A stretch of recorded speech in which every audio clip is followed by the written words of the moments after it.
Oui, le fait d'avoir la chance d'être impliqué dans le team Alinghi, c'est une chose, d'être potentiellement barreur, on partage la barre avec Ernesto Bertarelli, avec Alain Gauthier, avec Ed Bird.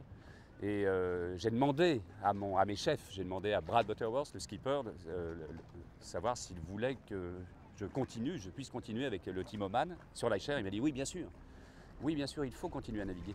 Parce qu'on apprend tous les jours, quels que soient les supports, à partir du moment où c'est sur un multicoque évidemment, ce qui est le cas ici sur l'Aïcher, on apprend toujours le maniement des bateaux. Et puis surtout, avec le Team Oman Sail, on a la chance d'être deux bateaux et de s'entraîner un petit peu l'un contre l'autre, avec les Reds, qui sont les leaders de l'Aïcher Cup aujourd'hui.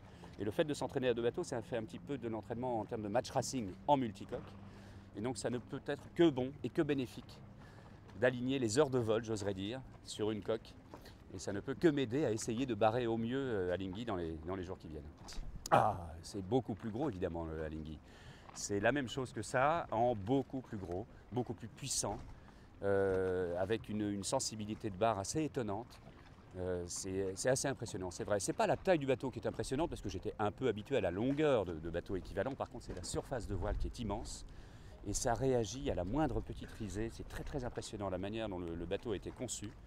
C'est qu'il est extrêmement réactif et c'est vraiment passionnant. Alors, ce qui fait le point fort des grandes équipes de voile, et c'est le cas du Team Alinghi, c'est d'avoir plusieurs personnes capables de faire la même chose. En gros, aujourd'hui, on a quasiment 3 équipages complets. Il y a plusieurs barreurs, plusieurs équipiers capables de tenir les mêmes rôles.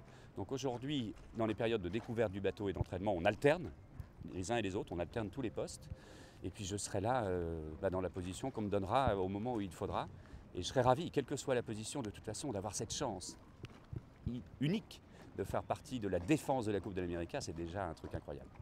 Je ne sais pas quoi en penser. Alors c'est vrai que moi je me souviens avoir traversé l'Atlantique en solitaire pour la première fois, j'avais 19 ans. J'étais le plus jeune concurrent à l'époque de la Mini Transat. C'était en 79. Bon, à l'époque, ce n'est pas mes parents qui me nourrissaient du tout.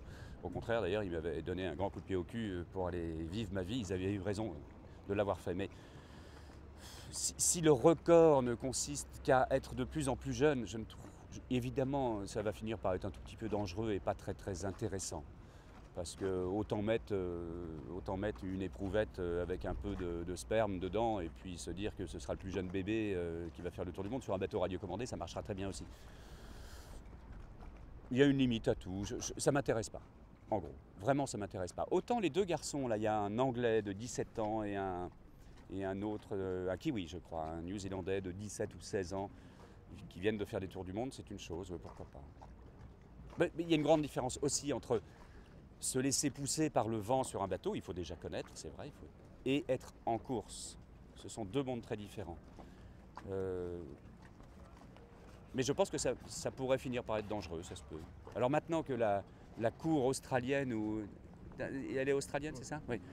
Que la cour australienne essaye d'enlever la garde de cette jeune fille à ses parents, c'est un peu extrême, je trouve.